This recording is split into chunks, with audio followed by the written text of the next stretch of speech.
Hello friends, అందరికీ శుభోదయం. Welcome to our channel GK. Friends, ఈ రోజు మిస్టాన్ ఫుడ్స్ లిమిటెడ్ గురించి ఒక మేజర్ ఈ గవర్నెన్స్ ఇష్యూ ఒకటి వచ్చింది. ఈ రోజు ఉదయం మిస్టాన్ ఫుడ్స్ లోయర్ సీలింగ్ లో మనకి కనపడింది. అదేవిధంగా బిఎస్సి ఇండియాలో ప్లస్ సెబీలో కూడా షోకాస్ట్ నోటీసు కంపెనీ దగ్గర నుంచి షోకాస్ట్ నోటీస్ సంబంధించిన ఒక రెస్పాన్స్ కూడా ఇవ్వడం జరిగింది. ఆ విషయాలు చూద్దాం. మిస్టాన్ ఫుడ్స్ లిమిటెడ్ ఎంఎఫ్ఎల్ గా పిలుస్తారు. దీని promoter CMD Hitesh Kumar Gauri Shankar Patel plus other 4 members ని సెక్యూరిటీస్ మార్కెట్ పార్టిసిపేషన్ కి బార్ విధించింది సెబీ. ఫర్దర్ నోటీస్ ఇచ్చేంత వరకు ఎలాంటి securities transaction, capital markets transaction చేయదని చెప్పేసి చాలా క్లియర్ గా చెప్పింది.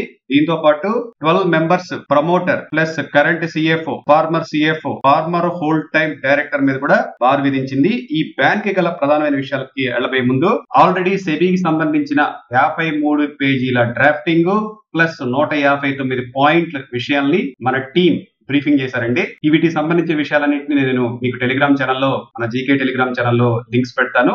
మన టీం ఆల్రెడీ పాయింట్స్ నాకు ఇచ్చేశారు, ఇన్ఫర్మేషన్ అంతా కూడాను. సెబీ ఇచ్చిన షోకాస్ నోటీస్ కి కంపెనీ రెస్పాన్స్ కూడా ఇవ్వడం జరిగిందండి. 2 పేజెస్ ఆఫ్ రెస్పాన్స్ కూడా బిఎస్సి కి ప్లస్ సెబీ కూడా పంపించారు. ఆ విషయాలంటే కూడా ఇది మొత్తం బ్రీఫ్ చేస్తాను మీకు నేను. కంపెనీ బ్యాన్ కి గల ప్రధానమైన కారణాలు చూస్తే సెబీ పాయింట్ ఆఫ్ వ్యూలో కంపెనీ సీరియస్ ఇర్రెగ్యులారిటీకి పాల్పడిందని మన తెలుగు లాంగ్వేజ్ లో ఒక్క లైన్ లో చెప్పాలంటే పాతది మీకు గుర్తుండొచ్చు, సత్యం కంప్యూటర్స్ లో జరిగిన అవకతవకలు అనమాట. అంటే లేని వాటిని ఉన్నట్టుగా ఫండ్స్ ఏదైతే కంపెనీలో ఉన్నాయో వాటిని దుర్వినియోగం చేయటం, రైట్స్ ఇష్యూ దుర్వినియోగం జరిగింది. ఇక డైరెక్ట్ గా పాయింట్ లోకి వెళ్తే negligible fixed assets, negative cash flow, లో ఇన్వెంటరీ డిస్పైట్ హై సేల్స్. తర్వాత మే 2023లో 150 crores రైట్స్ ఇష్యూ ప్రతిపాదనలు సెబీకి ఇచ్చింది. బట్ వెంటనే విత్డ్రా చేసేసుకుంది. తర్వాత ఏప్రిల్ 2024లో 49.9 crores ని రైజ్ చేశారు. ఆగస్టు 2024 లో సెబీ అబ్జర్వేషన్ నుండి ఎస్కేప్ అవడానికి మరో 50 crores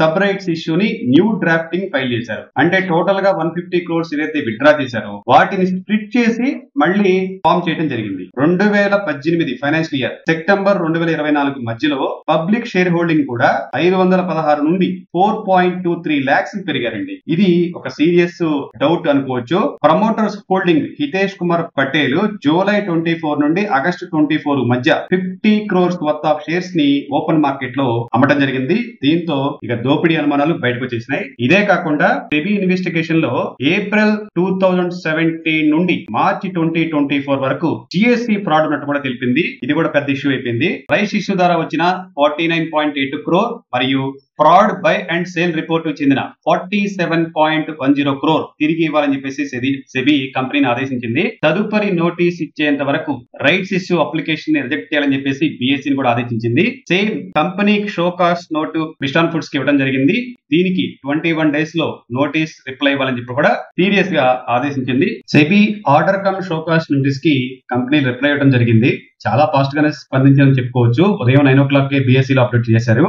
షోకాస్ట్ నోటీస్ అనేది ఫైనల్ ఆర్డర్ కాదని, ఇంటీరియం ఆర్డర్ లో పేర్కొన్న అబ్జర్వేషన్స్ లో అగ్రీ కావటం లేదని, సెబీ అడిగిన ప్రతి విషయాన్ని కంపెనీ యొక్క legal and complains team appropriate action తీసుకుంటారని చెప్పేసి తెలియజేసింది. మన మిస్టాన్ ఫుడ్స్ సంబంధించిన ఈ గవర్నెన్స్ ఇష్యూస్ ప్రస్తుతం ఉన్న పరిస్థితుల్లో కేర్ఫుల్ గా ఉండండి. ఈ కంపెనీలో ఇన్వెస్ట్మెంట్ చేయడానికి చాలా కేర్ఫుల్ గా ఉండండి. తదుపరి ఇన్ఫర్మేషన్, నెక్స్ట్ అప్డేట్ ని నేను మీకు టెలిగ్రామ్ గ్రూప్ లో ప్లస్ మన యూట్యూబ్ లో కూడా పోస్ట్ చేసే ప్రయత్నం చేస్తాను. Friends, stay tune to GK. Thanks for watching. Have a good day అండి.